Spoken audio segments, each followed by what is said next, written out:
Hey, Charles here. Today we're going to talk about Alto High Speed Rail. This video is being created to explain what the Alto High Speed Rail project is, specifically to the residents of Ottawa, and what the benefits and costs of this high speed rail project will be.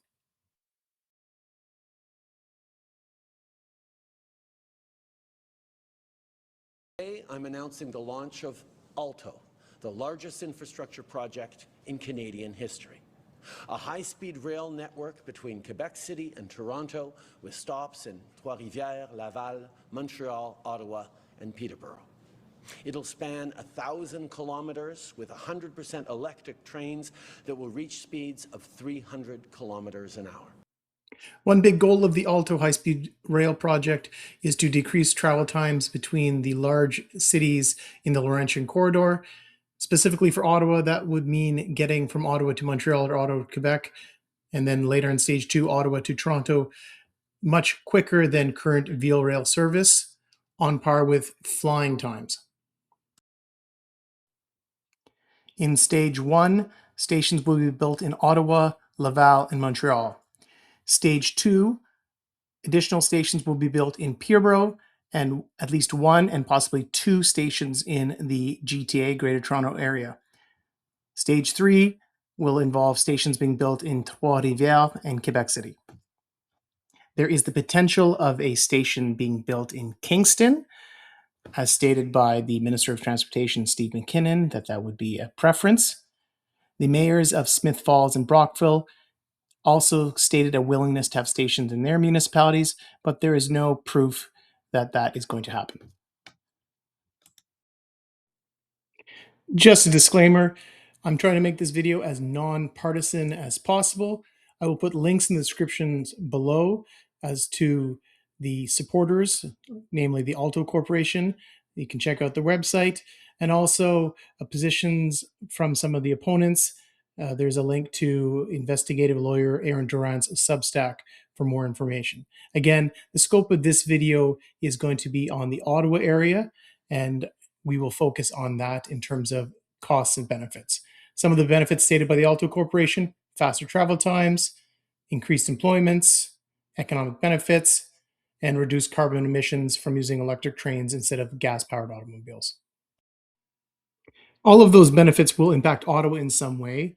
There are additional Ottawa-specific benefits, such as extra employment in the area. There's a concept called land value capture, which is the area around the stations, in theory, will have increased economic activities. So you can kind of think of like a coffee shop nearby would get more business because of more travelers going back and forth. So those are specific Ottawa benefits. And now we'll talk about costs.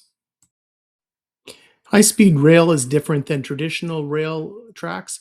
They're going to need way more space. Just for the trains themselves, they're going to need 60 meters because of the speed they're going. However, in terms of construction, they're probably going to need even more space. There's 100 meters, and there's no guarantee that extra land may not be used for other infrastructure reasons, such as building up the electrical infrastructure. Also, comparing it to traditional rail has what are called on-grade crossings. So if you've ever come to a railway crossing on a street, there's the red and white gates that come down when the train is coming by and the flashing lights. High-speed rail does not have that. It has to have under and overpasses for safety, and more construction will be needed because of that. Overpasses and underpasses are very expensive, so they're going to be limited to just major roads, causing other roads to be dead-ended. We don't have confirmation yet as to who is going to pay for these overpasses, underpasses, whether it would be paid for federally by Alto or if municipal ratepayers are going to have to bear the cost. Traffic congestion is going to get very bad in September 2026 because of return to office mandates for government workers. It's going to get much worse in 2029 as Alto's first stage of construction takes place.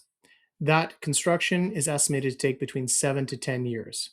For frame of reference, Ottawa residents should think of the construction of the Ottawa LRT project. Once Alto has selected a track for the high-speed rail, it will attempt to purchase properties of landowners in that area. If they're unable to come to a deal, Government regulations that have just recently passed will allow Alto to expropriate their land without legal challenges. Right now, it looks like people who live south of Navan along the Prescott Russell Trail are those most likely to be affected. And as we enter into the Ottawa area, the residents of Eastway Gardens. The red lines in the map in front of you are the flight paths of imaging aircrafts that Alto has hired to scout out potential new routes. As you see, it has started to scout out areas west of Tremblay Station, Ottawa South, Nepean, and in Barrhaven. These residents also are under the threat of expropriation as Stage 2 commences. It is reported that residents in the affected areas may start to receive expropriation letters as soon as November 2026. One of the reasons Ottawa residents may not have heard of Alto before is that the General Manager of Planning signed a non-disclosure agreement, or NDA, with Alto without having council vote on it. In addition to Alto, which is a Crown corporation, there's a private group of companies called Cadence that will be helping to build this project. One of the engineering firms that are a part of Cadence is a group called Atkins Railus, otherwise and previously known as SNC Lavalin. Ottawa residents should be very familiar with SNC Lavalin. They are one of the engineering firms that are responsible for the Ottawa LRT. High-speed rail requires electricity to run. That means there's going to be increased demand for electricity from the electrical system. As demand increases and supply stays constant, that means prices for consumers may go up. In places our electrical infrastructure is over half a century old. That means it may not be able to keep up with the extra demand for electricity. This will result in power outages and blackouts. As of August 2026, the federal government of Canada fully supports the Alto High Speed Rail project.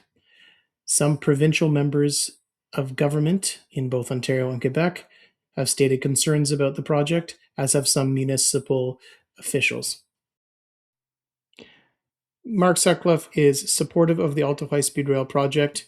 Mayoral candidate Neil Saravanamutu is against it. None of the councillors have come out either way for it. However, they did vote together to ask Alto for more transparency in terms of keeping them informed.